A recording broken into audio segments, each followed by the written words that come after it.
Hello all. Before we jump into this one, this is my first online podcast with Brendan Skinner. I won't go into the story, but it's pretty crazy. There's a few little delays, and it also cut off at the end, so we still get 30 odd minutes odd, and I think there's still enough in it, so I've posted it up and see how it goes. I'm going to be doing regular check-ins with him, which will make sense after you've listened to it all. He's got a big six odd months ahead of him doing something phenomenal. So enjoy. Put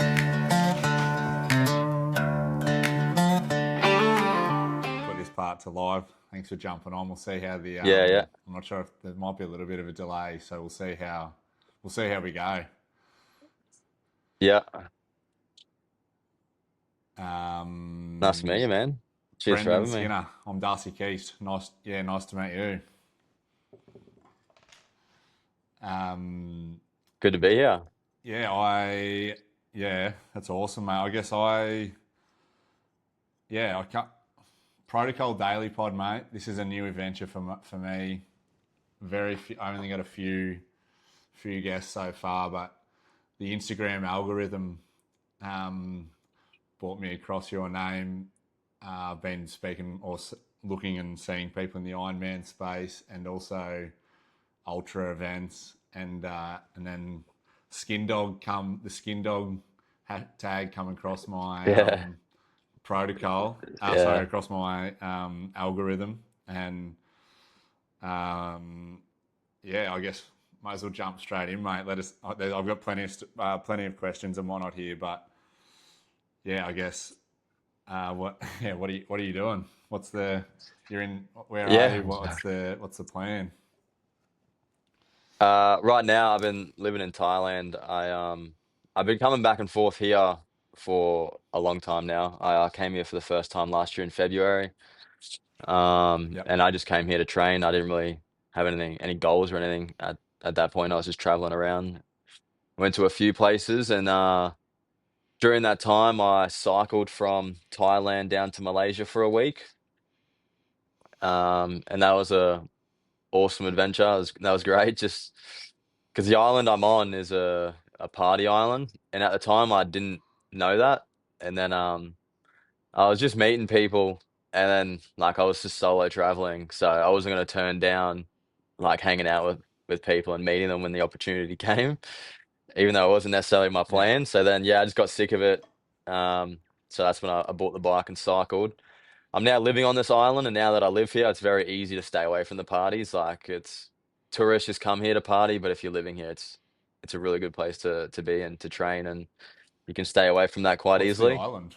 But and then yeah, after the it's called Pyongyang. It's next to Koh Samui. There's also Oh, Koh Tao, which is another small island around here. Yeah, most foreigners come here to party. You do find some who work here, digital nomads, stuff like that. But yeah, most people come here to party. But yeah, easier to stay away from that now.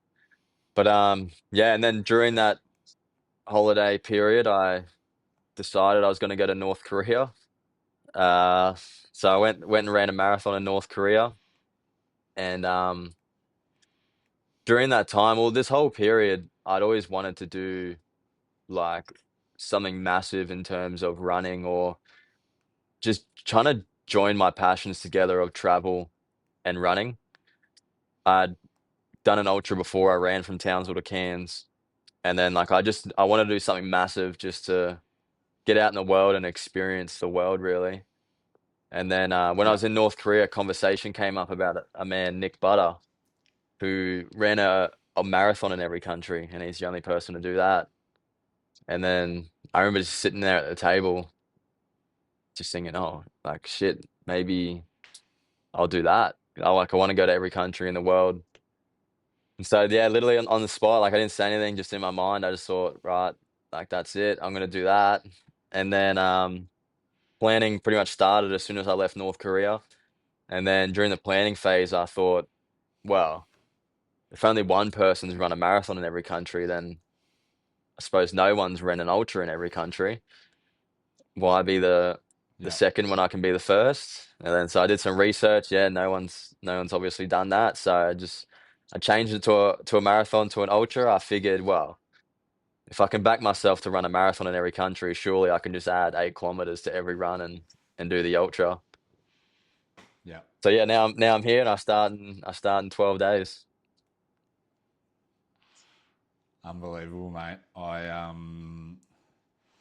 I'm keen to dive into the logistics and the breakdown of Yeah, the plan of it all. yeah, it's been So, how it's been many a lot. countries are there in the world?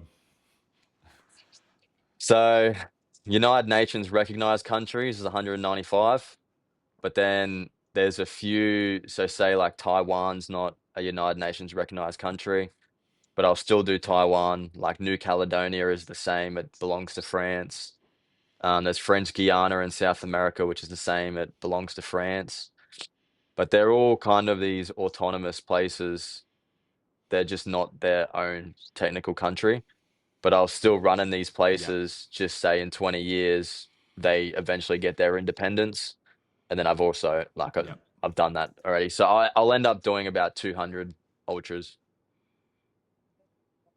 Awesome. That is phenomenal, Yeah. mate. That is I don't need to repeat it. I'm sure people have told you it's crazy, but um, before I get into the logistics, your background. Oh, this is my Google search background with some assistance from old mate AI. Former Navy member in the army, former footy player. Is that rugby or AFL Yeah, league. league? Yep, nice. And how long were you in the Navy for? Just over 4 years. So yeah, I joined when I was 20 and then, yeah, got out when I was 24. Yep. Yeah, nice. And what was the transition or where was the desire for the ultra and marathon events come in? Has it been something in your life for forever, or Um, has it been a more yeah, recent well, I sort of? mean, I've always been fit and active, and then I was more into the gym. And then when I was in the Navy, I was doing a little bit of running, but like at that time, like 5Ks was massive. I still didn't really have an understanding of running to a great deal. And then yeah, I was mainly just lifting weights, and every now and then I'd go through like a 3 month period of running, and I'd just do like 10Ks, and 10Ks was huge for me at the time. Like that was my first big goal. And then I was, yeah, just lifting weights, and I really was just trying to put on size. My goal was to get to 90 kilos. And then I ended up getting to 89 and then hurting my back. And then so True. I couldn't, yeah, I couldn't even now, like I can't squat heavy, or like I can't go too crazy in the gym and load up my lower back. Um, Yeah. but then so I thought I'll just run. And even when I was at the gym, like I was always watching like ultra marathon documentaries and things like that, like the Moab and just all different events. And I thought it was cool. Like I always knew one day I wanted to do one. And then I always felt like I could run a marathon. And then yeah, I hurt my back, and everything I do, I just go all in. And so I just thought, stuff it. I haven't even done a marathon. I'm just gonna start training to run an ultra.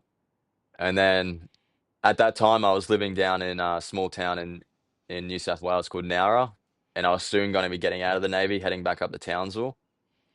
And it was kind of it was too much to ask to get a crew down to Sydney or to like a big ultra event.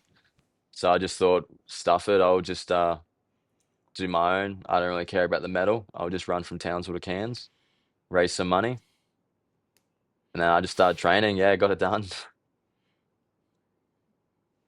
What's the distance from Cairns to Townsville? That's what, 400.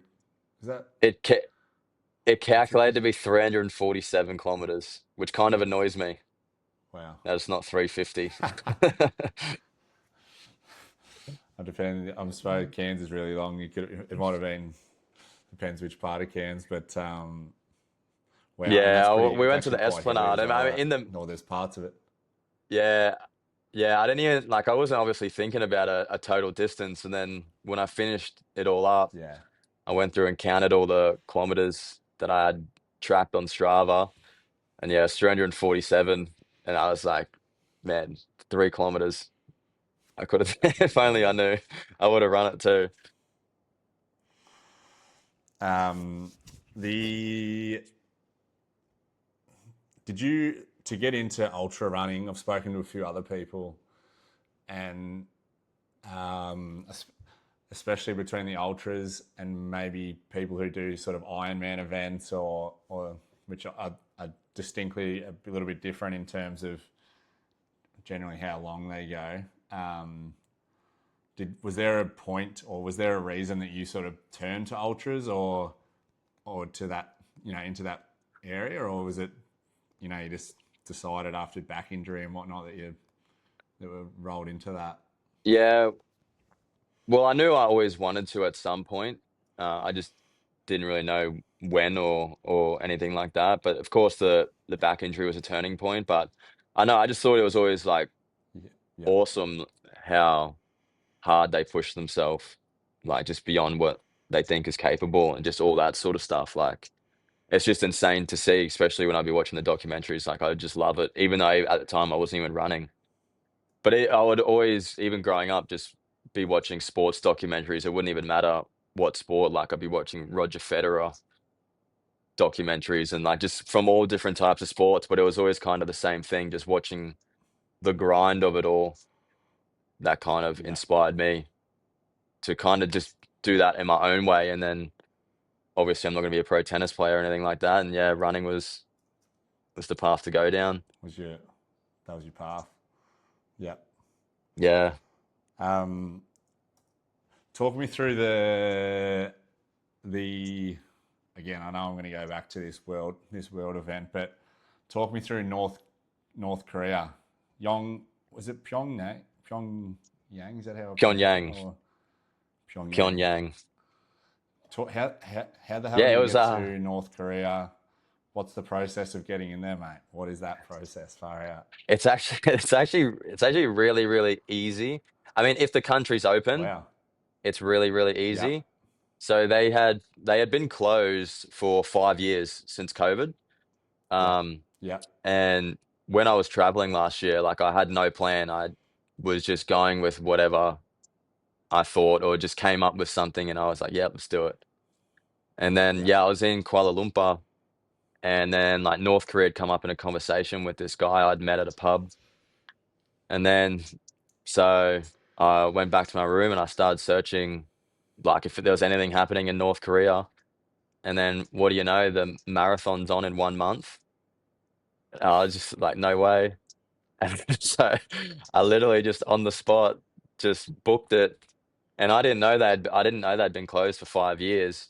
And yeah, they had Yep. just this year or that year last year, they had opened back up. And then yeah, I got in.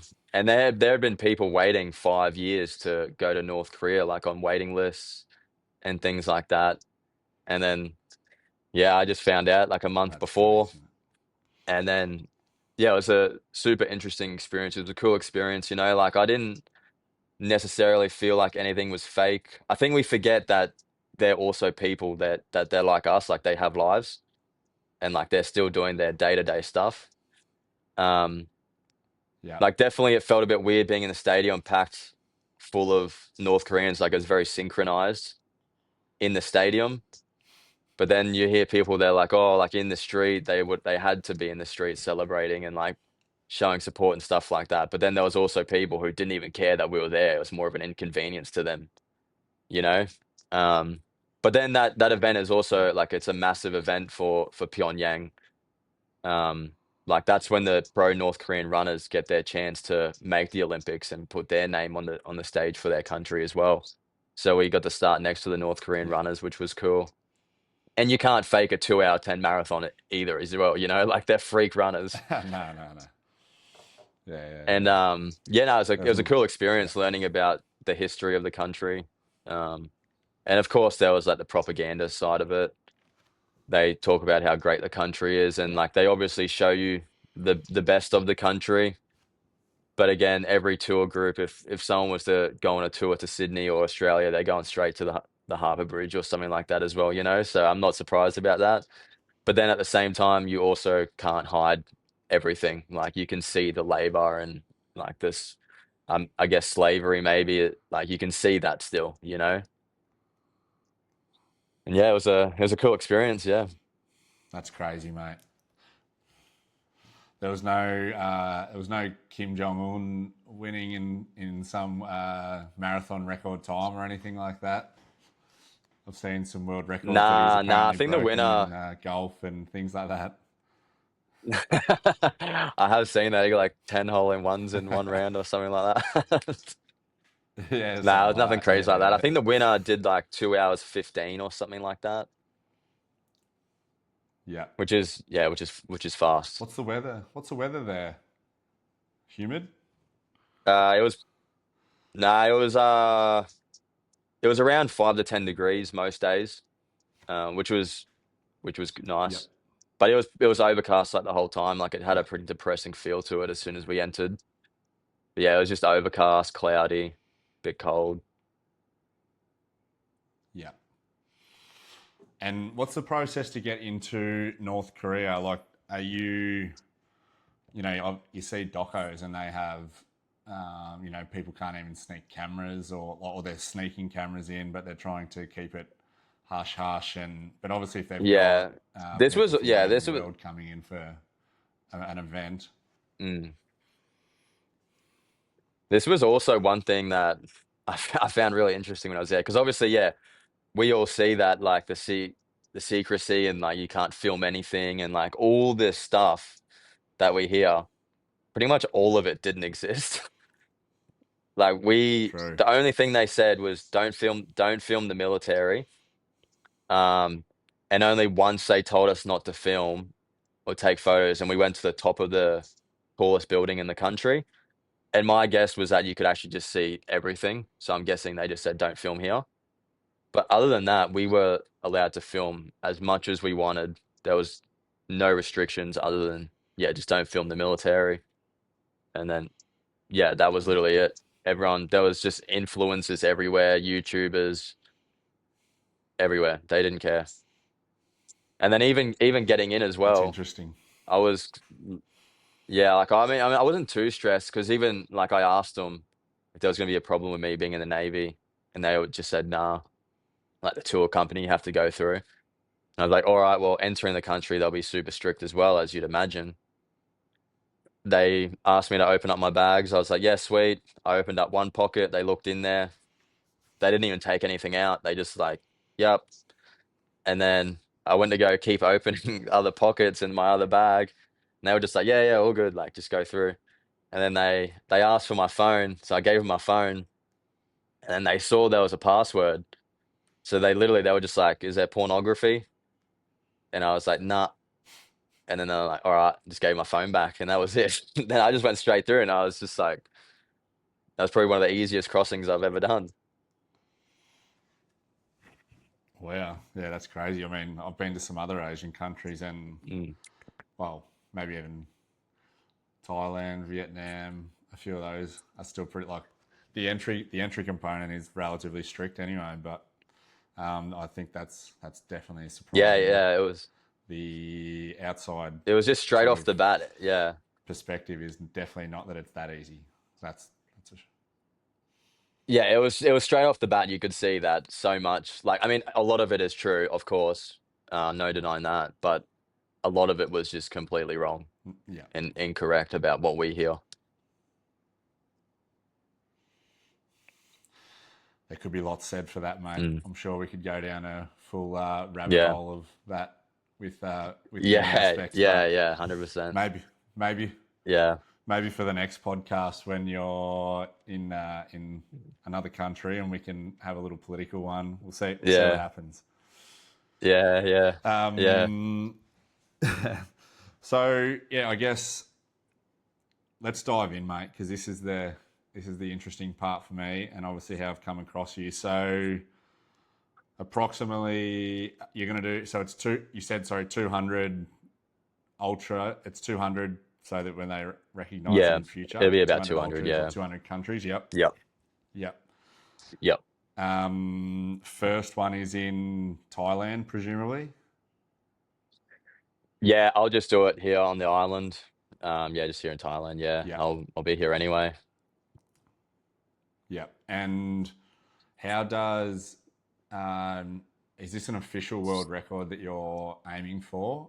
Or is like, how do they track if you're going to try break a world record? Is there some verification or anything that needs to happen? Or is it just your word? So I'll have two Garmin's tracking. I'll wear one and then I'll just turn another one on and have that with me, just in case one's just say 200 meters off. I can just go until they're both past that 50-kilometer mark. I'll also be filming the whole thing as well. I know with the guy who did a marathon in every country, you need to have a witness sign paperwork, but there's kind of flaws in that. Like I was Mm, listening to some of his audio books, his podcast, sorry, and like he'd be in a country where he would completely forget and just ask some random at an airport to just sign the paper, so they're not even a witness really. But I mean, when I decided and came up with the idea, I didn't even necessarily care about the official Guinness World Record. I know I'm tracking it on two watches. I know I'm going everywhere and I'm filming everywhere I go and I'll be posting everywhere I'm at. So officially Guinness World Record, it's not even something necessarily on my mind. Like I know I'm doing it. You can go look at the Stravas, you yeah. can go look at whatever you want to look at. Yeah. Yeah. Yeah. No, no, that's completely fair. I know. Yeah, I guess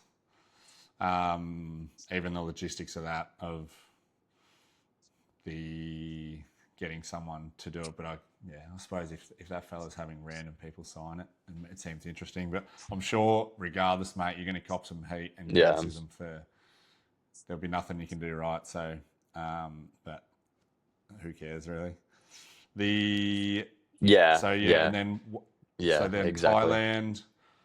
What's the next, say, 5, 10 countries? What's the logistics of that? Keep rolling with that word, but like, how's that work out? Cost, accommodation, food. So Um, yeah, not too bad. So I'll fly to Canada. And then I've got 12 hours in Singapore, a layover. So I'm just gonna pump out Singapore during that layover. That's plenty of time. And then I'll fly to Calgary from Singapore, do Canada. I have to skip the United States because I went to North Korea. I'm no longer available to get the ESTA, which you just apply for online. So I'll have to do an in-person interview, which I've booked in September. So I'll skip the United States and I'll fly to Mexico and then Guatemala. And then a long time ago, I went to Guatemala and I've still been in contact with the driver we had there. We're about the same age. So he is going to drive me over to Belize and on El Salvador, Honduras, I believe. Yeah, Honduras. And so I'll just pay him for those 2 days, and that'll just be so much easier. And then he'll take me back to Guatemala. I'll get on a bus and I'll bus down to Panama, hitting El Salvador, Honduras, Nicaragua, Costa Rica, and then finish in yeah, Panama, Central America. And then I'll fly to Colombia, and then I'll fly to Ecuador, and then Belize, Peru, Chile, Argentina, uh, Paraguay, and then I'll fly to Uruguay and then Brazil. And being 2 days in every country. so 2 days. So roughly 2 days break between every every ultra, which will Yeah, include so yeah, so I'll Central and arrive. whatnot. Yeah, so I'll arrive in the country, next day run, next day leave, and then obviously arrive in the next country that same day I'm leaving. Yeah, and then after Um, Brazil, I'll be yeah, heading to the Middle East, and I'll be doing Qatar, Bahrain, Saudi Arabia, Oman, and UAE. And those ones I'm going to do in back-to-back days just to make up some time for later on where I'll lose it. Yeah. So many questions. In terms Yeah. of if tell me just to where to go if this question's too intrusive. But like in terms of funding a trip like this, like is there you're just going off savings or how does something like that work? Yeah, I mean, luckily I've always been pretty good at saving, so I've got quite a bit of savings. But then also when I came back from traveling last year, Yep. I knew I needed to save a lot more. I needed time, so I got a job in oil and gas, 2 weeks on, 2 weeks off, and just Yep. saving just about as much as I could possibly. And then at that time, my plan was to actually Yep. work the 2 weeks and then go travel and run for 2 weeks, back to work, run and travel for 2 weeks, and that was my initial plan. But yeah, I think I've got enough money for now where I don't need to work. So yeah, I've let go of the job, and then this will just be full time. Yep.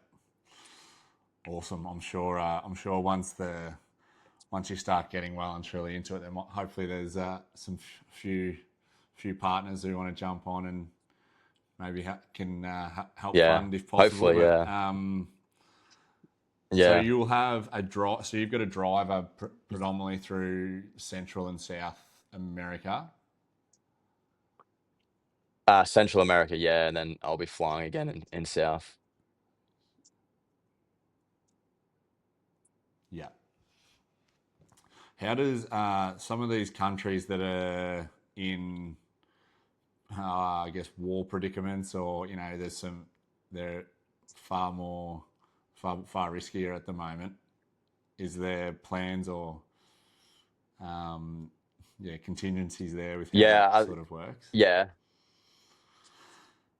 yeah. I think people also forget like a lot of these countries are pretty big.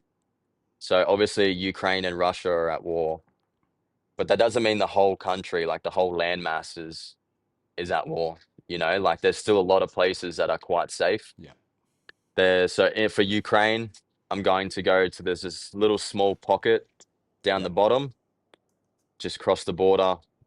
There's nothing there has anything to do with war.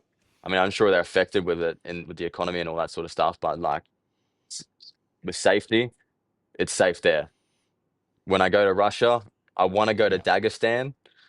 Um, Dagestan's got nothing to do with the war as well.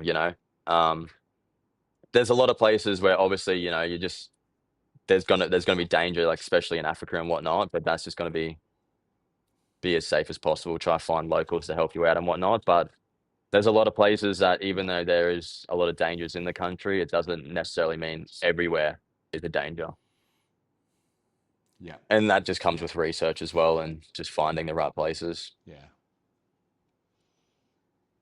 yeah. Can you hear me Do all you right? have the whole? Can you hear I that can hear noise? you okay. I think it's just a bit.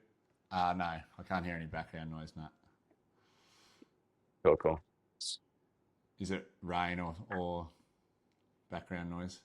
Nah, there's just one of the workers here at the resort's just working just here. But no, all good if you can't hear it. Okay. Nah, can't hear a thing, mate. It's crystal clear. Just delayed, which is it's all good. I believe this software will Yep. help me tie it up. Hopefully, we'll see.